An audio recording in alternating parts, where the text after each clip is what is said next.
Τώρα τι κάνουμε, μου λες? Τώρα, μας σας κατάκευτήσει μας.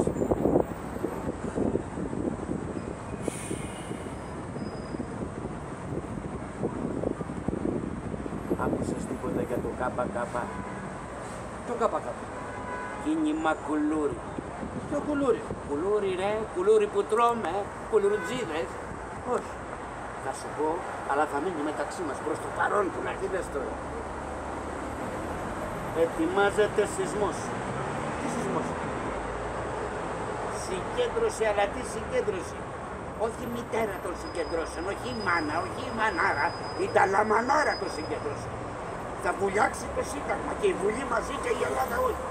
Δηλαδή όλα τα κόμματα. Ποια κόμματα ρε, ποια κόμματα? Τέλος τα κόμματα. Τώρα το λόγο έχουν τα αποκόμματα. Αυτή είναι η ελπίδα μας, αυτή είναι το αποκούμπι μας. Δεν σε καταλαβαίνω ρε. Δηλαδή μου υπάρχουν 3 εκατομμύρια άνεργοι. Από πού φύγανε αυτοί, από τα κόμματα δεν φύγανε. Τους γράψαν στα αρχίδια τους και φύγανε. Αυτή είναι η ελπίδα μας, φίλε. Αυτή είναι η ελπίδα μας. Τι θα αναλάβουν οι κουλουτζίδες?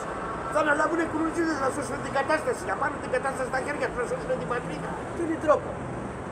Δηλαδή, κάθε μέρα στο Σύνταγμα θα μοιράζουν 3 εκατομμύρια κουλούρια. Κουλούρι και άνεργος. Αλλά εκεί όμως το Σύνταγμα, έξω από την Βουλή, απαιτώντας νέο Σύνταγμα και τέλος στη λιτότητα. Μα τι λες τώρα? Θα αφήσει Τρόικα. Και Τρόικα ρε, ποιος τη γάμα και Τρόικα? Η Τρόικα και Τρόικα. Τι είναι η Τρόικα μπροστά στους κουλουτζίδες? Πουτσαπουλιού είναι. Η τρούπα της πουλούρας είναι η Τρόικα.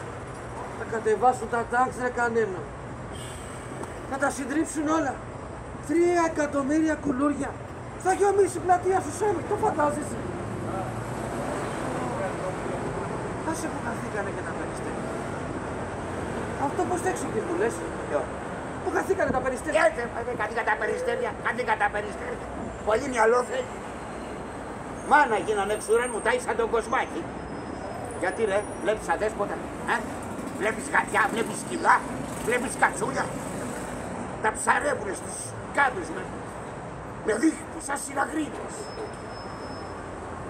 Σε λίγο θα πλακώσουν τα τροχτικά. Σε λίγο. Ναι.